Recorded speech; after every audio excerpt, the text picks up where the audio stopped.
So as you can see, some of the diets that we reviewed have more evidence supporting their use over others, but overall, we really do need more high quality studies completed in order to result in a change in our diet guidelines.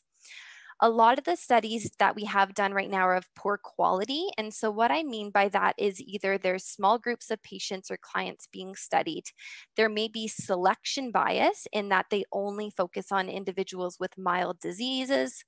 There might be a variation in results. So, symptoms may improve in some cases, but they may have not looked at the actual microbiome or inflammation. And some studies will mix Crohn's and colitis populations.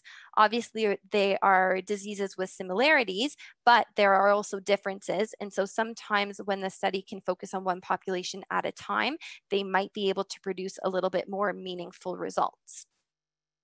In addition, it's really important for us to remember that studying food is actually very challenging. And that's because there are so many components to a food. So, for example, you have the nutrients in the food, which could be the protein, the carbohydrate, the fats, the minerals, the vitamins. There's also potentially pesticides, preservatives, additives. And so sometimes it's hard for the researchers to identify what was it about that food that potentially caused symptoms or again, potentially caused a decrease in symptoms.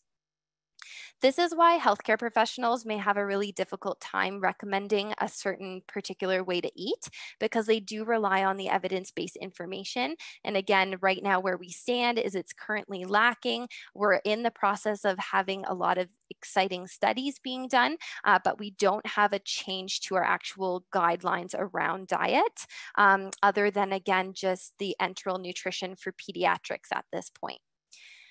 So there really is no one special diet for people with inflammatory bowel disease. I always encourage that individuals work with, again, your dietitian or your healthcare provider to help you with your nutrition goals.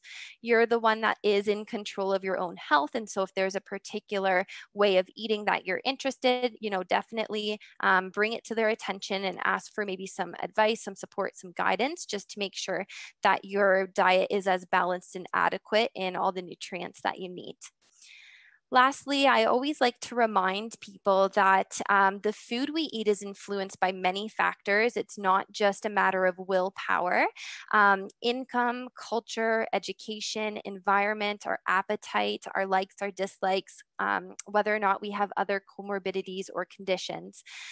Therefore, following a particular diet, especially a black or white one, can be really challenging.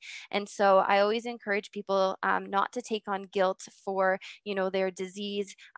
Oftentimes, certain information you can read online really makes you feel that it's the way you're eating that's causing the way you're feeling. And it's just not as black and white as that